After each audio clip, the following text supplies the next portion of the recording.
28শে ফেব্রুয়ারি আপনার দাশুরিয়া ভবানীপুরের যে দাদি এবং নাতি সংক্রান্তে একটা জঘন্য অপরাধ সংঘটিত হয়েছে এবং উভয়ে দুইজন ভিকটিম মারা গিয়েছে। সে সংক্রান্তে আমরা গতকাল আপনাদেরকে বলেছিলাম যে আমরা পরবর্তীতে আপনাদেরকে আবার আপডেট দেবো আর কি। এই ধারাবাহিকতায় আমরা আমাদের টিম তদন্ত সাপেক্ষে অনেকভাবে চেষ্টা করে মূল যে অপরাধী যে শরীফুল তাকে আমরা গ্রেপ্তার করতে সক্ষম হই এবং পরবর্তীতে আমরা জানতে পারি যে সে গত 27 তারিখে দিবাগত রাতে এই যখন ঘটনা ঘটে সে রাত 11টার দিকে তার এই ভিকটিমের বাসায় যায়, যার নাম ছিল সুফিয়া খাতুন, উনি তার আপন খালা।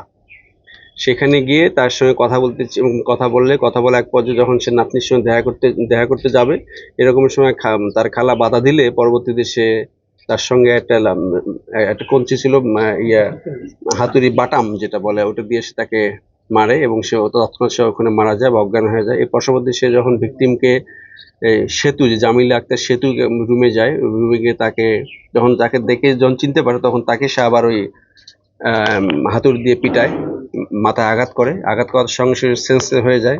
এর পরবর্তীতে তাকে নিয়ে ঘর থেকে বের হয়ে ঘরের পিছনে একটা পুকুরের পাশ দিয়ে তাকে নিয়ে যায়। ওখানে যখন সে আবার চিল্লানো শুরু করে তখন আবার সে তার হাত থেকে হাতুড়ি দিয়ে তাকে আবার মাথায় আঘাত করে।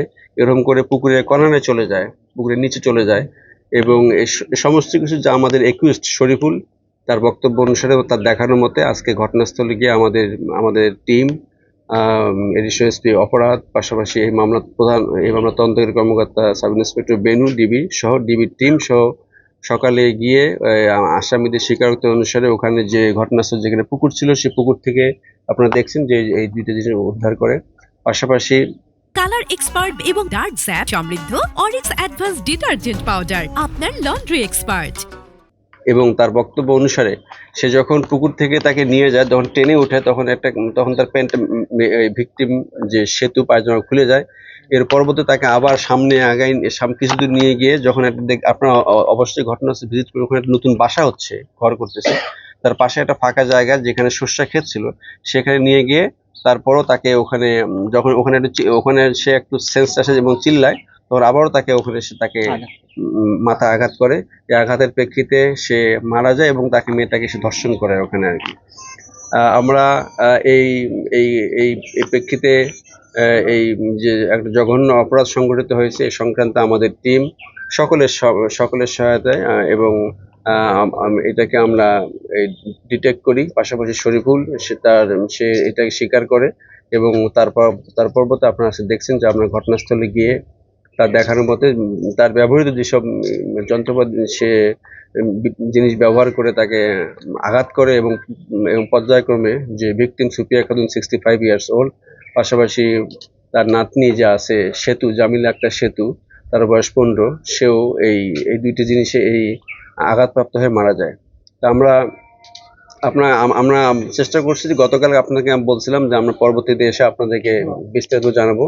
এটাই হলো আজকের এই অবস্থা যে মাধ্যমে আমরা চেষ্টা করছি যাতে একটা অপরাধ সংঘটিত হয়েছে আমরা এটাকে উদ্ঘাটনের মাধ্যমে এখন আসামিকে আমরা আইনে বিজ্ঞ আদালতে সুপর্দ করার মাধ্যমে প্রয়োজনীয় ব্যবস্থা হয় সেটা আমরা ইনশিওর করব। ধন্যবাদ। শরীফুলের অ্যারেস্টের বিষয়টা হলো যে আপনারা জানেন ওখানে একটা গ্রাম, পার্শ্ববর্তী বিভিন্ন লোকজন ছিল। আমরা কিছুটা ওখানকার যে প্রতিবেশীর সঙ্গে কথা বলছি, যেরকম আমরা কিছু তথ্য পেয়েছি, পাশাপাশি তথ্য প্রযুক্তির মাধ্যমে তার অবস্থান নির্ণয়, পাশাপাশি কিছু কোরিলেটেড আমাকে তার বক্তব্য এবং তথ্য প্রযুক্তির তার অবস্থান, পাশাপাশি গত এক সপ্তাহের তার সঙ্গে তার খালার একটা সম্পর্ক ছিল, মানে তার বাসায় আসতো ফ্রিকুয়েন্টলি এবং মেয়েটাকে সে একটা সময় লোলুপ দৃষ্টিতে তাকাতো। এরকম বিষয়ে আমরা এই গতকালকের ঘটনার পর থেকে ওখানে পার্শ্ববর্তী বিভিন্ন প্রতিবেশী এবং কয়েকজনের সাথে কথা বলে আমরা এসব ক্লু পাই। এসব ক্লুর প্রেক্ষিতে আমরা আমাদের লোকজন মুভমেন্ট করে তাকে আমরা চিহ্নিত করতে সক্ষম হই। আপনার তার ওই এলাকা থেকে তাকে আমি অ্যারেস্ট করি। আসলে এই বিষয়গুলো আসলে তো পোস্টমর্টেম রিপোর্ট একটা ইস্যু আছে। আবার আমি আপনাদেরকে বর্ণনা করলাম যে প্রথমে সে তার খালাকে যেমন মারে, এরপর তাকে নিয়ে তাকে টেনে হেসড়ে নিয়ে যায়। এই নিয়ে যাওয়ার পথে দেখছেন যে যেখানে সে গম খেতে তাকে রাখে, প্রায় মিনিমাম 400 মিটার হবে।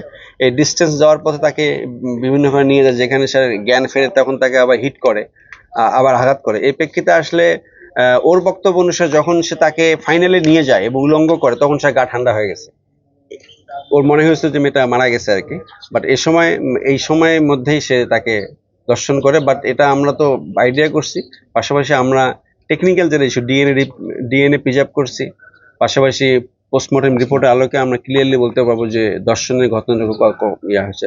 বাট এমনিতেই হলো যে তার বক্তব্য এবং আমাদের যেসব পারিপার্শ্বিক ঘটনা এবং পাশাপাশি যেসব জিনিস আমরা রিকভার করছি, এর মাধ্যমে সে এটা সংগঠিত করেছে এবং আমাদের তদন্তে এটা প্রমাণিত এখন পর্যন্ত। এবং ডার্ক স্যাপ সমৃদ্ধ অরিক্স অ্যাডভান্স ডিটারজেন্ট পাউডার, আপনার লন্ড্রি এক্সপার্ট।